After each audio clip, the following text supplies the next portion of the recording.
नमस्ते समय निकालेर भिडियो हेर्न आउनुभएकोमा धन्यवाद leg day with powerlifter Natasha Aughey सँगको भिडियो रिभ्यू गर्दैछु bodybuilding.com ले हालेको 7.4 मिलियन भ्युज जिम जान्छन् सबैभन्दा गाह्रो वर्कआउट लाग्ने भनेको लेग मान्छेको खुट्टा बनेको हुँदैन एकदमै गाह्रो छ तर जसको बनेको हुन्छ they know the technique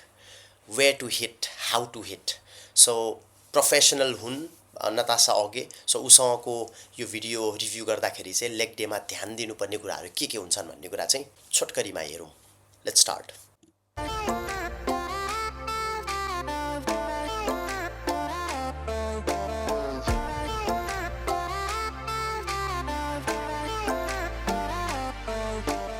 Hey bodybuilding.com, Natasha Aughey here. I'm from Ottawa, Ontario. Currently been doing bodybuilding for about 5 years now, and right now doing powerlifting. I'm here at 613 Lift, right in the back here. So if you're in Ottawa, come check it out. Also, Instagram is Natasha Aughey _, so come check that out as well. And here's my leg workout video. Hope you like it. So it starts with stretching.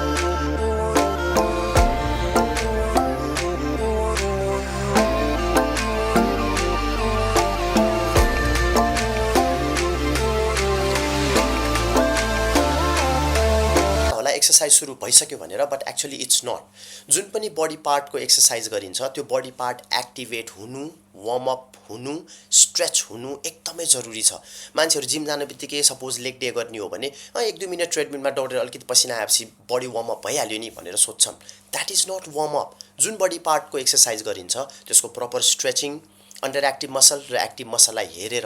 त्यो मसलहरुको stretching त्यसको मायोफासियल अथवा foam rolling गर्न एकदमै जरुरी छ किनभने त्यो muscle तपाईको रेडी नै छैन भने त्यसले तपाईले उठाउन सक्ने वेट जुन चाहिन्छ लोड रेसिस्टेन्स त्यो लिन सक्दैन that means it will never grow so यो कुरा एकदमै ध्यान दिनुपर्छ 1.5 घण्टाको वर्कआउट छ भने अगाडिको 10 मिनेट्स प्लिज वार्म अप चाहिँ प्रपरली गर्नुपर्छ the way she is doing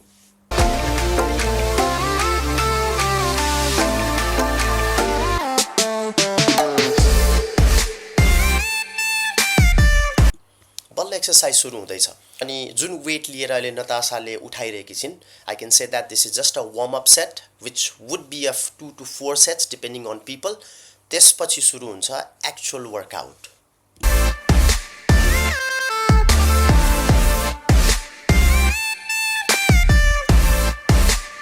अनि अर्को एउटा कुरा एकदमै ध्यान दिनुपर्ने एउटा मिसकन्सेप्सन के छ भन्दाखेरि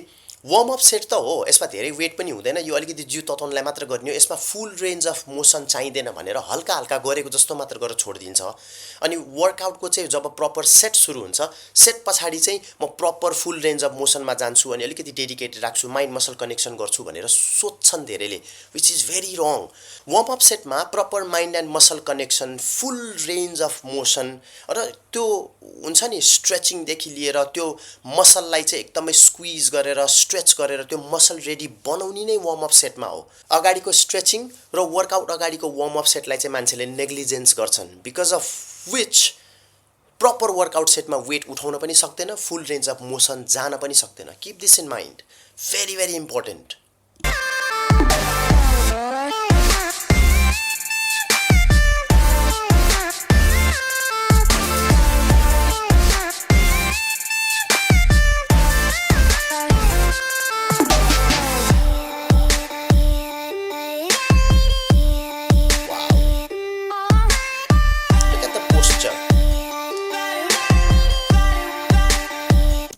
हामी बडी बिल्डिङ गर्ने भनेर जान्छौं जिममा एक्सरसाइज गर्छौं र जे पाए त्यही गरेर जिउ बिगार्नलाई गएको होइन जिउ बनाउन गएको हो so first thing that should come in your mind is safety आफ्नो जिउलाई धक्का पर्ने केही पनि नगर्ने आउँदैन सिक्ने मान्छेहरू फर्मै नसिकिकन पोस्चरै नसिकिकन वेट बढाउनतिर लाग्छन् होइन नि थोरै वेट राखेर पहिला पोस्चर सिक्नु एकदमै जरुरी छ पोस्चर सिकिसके पछाडि वेट बढाउँदा बडीलाई हार्म हुँदैन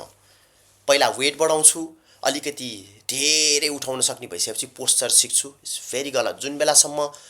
वेट धेरै उठाउने बेला भइसक्नुहुन्छ त्यो बेलासम्म जिउ यस्तरी बिग्रिसकेको हुन्छ कि तपाईको पोस्चर करेक्ट गर्न पनि गाह्रो पर्न सक्छ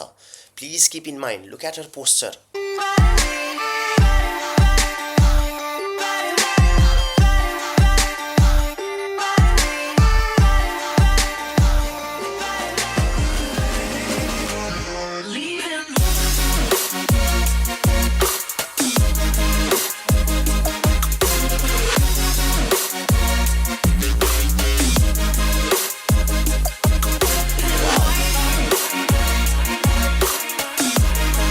रेंज अफ मोशन छ जति तल डेप्थमा बसिएको छ वाउ व्हाट अ पोस्चर यस्तो तल बस्दाखेरि पनि उसको ब्याक आर्च भएको छैन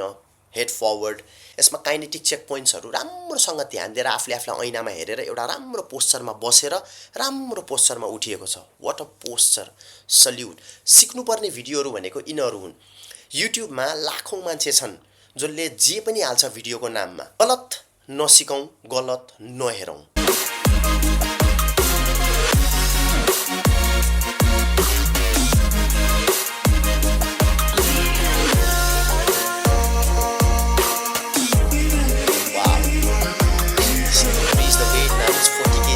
side. This means this is a 100 kg squat. And this is not a joke, guys.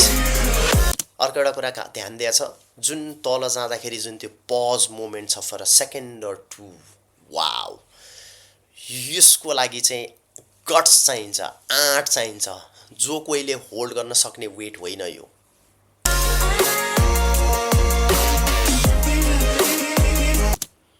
Breathe in, hold the breath, go down, squeeze, hold for 2 seconds, come up, breathe out. Technique.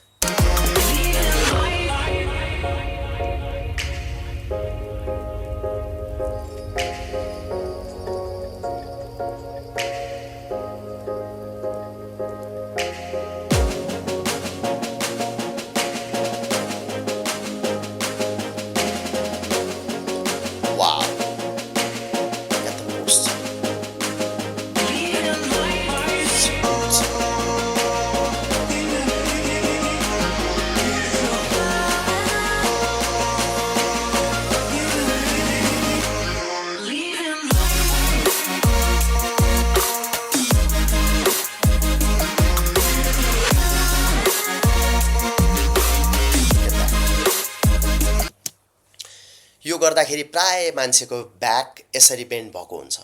That means when you come up माथि आउँदाखेरि यो जुन part छ bend भएको part यसले जबरजस्ती यसरी उठाइराको हुन्छ वेटलाई दैट मीन्स यो भनेको त एकदमै नाजुक पार्ट हो हाम्रो लोवर ब्याक यसलाई त जति सक्छ सपोर्टमा राख्नुपर्ने चीज तर मान्छेले यसरी उठाइराको हुन्छन् भेरी गलत उसको ब्याक हेर्नुस् पुरै फुल रेन्ज अफ मोसन तल जाँदाखेरि पनि यस्तो थियो फुल रेन्ज अफ मोसन जाँदाखेरि यस्तरी गएको छ यस्तो होइन यस्तो मेन्टेन गर्न सिक्नु पर्यो posture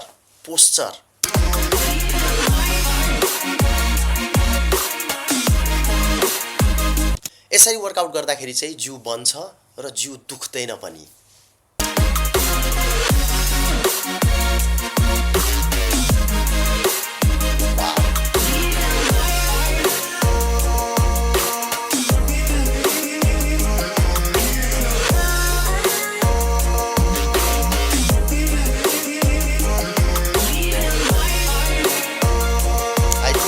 has come to an end. Cameraman बिस्तारै बाहिर आएर जिमबाट निस्किन लाग्छ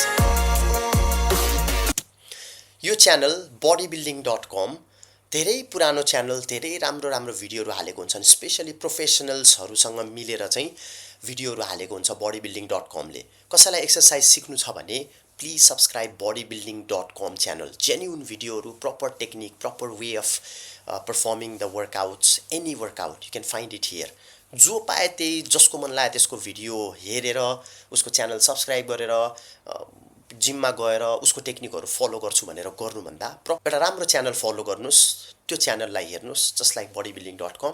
यदि तपाईँहरूलाई लाग्छ यस्तो भिडियो अझै हेर्नु छ, मैले खोजी ल्याएर तपाईँहरूलाई देखाउँ जस्तो लाग्छ, हेर्न मन छ भने subscribe my channel. I'll take the responsibility of searching wonderful videos on YouTube and bringing it to you guys.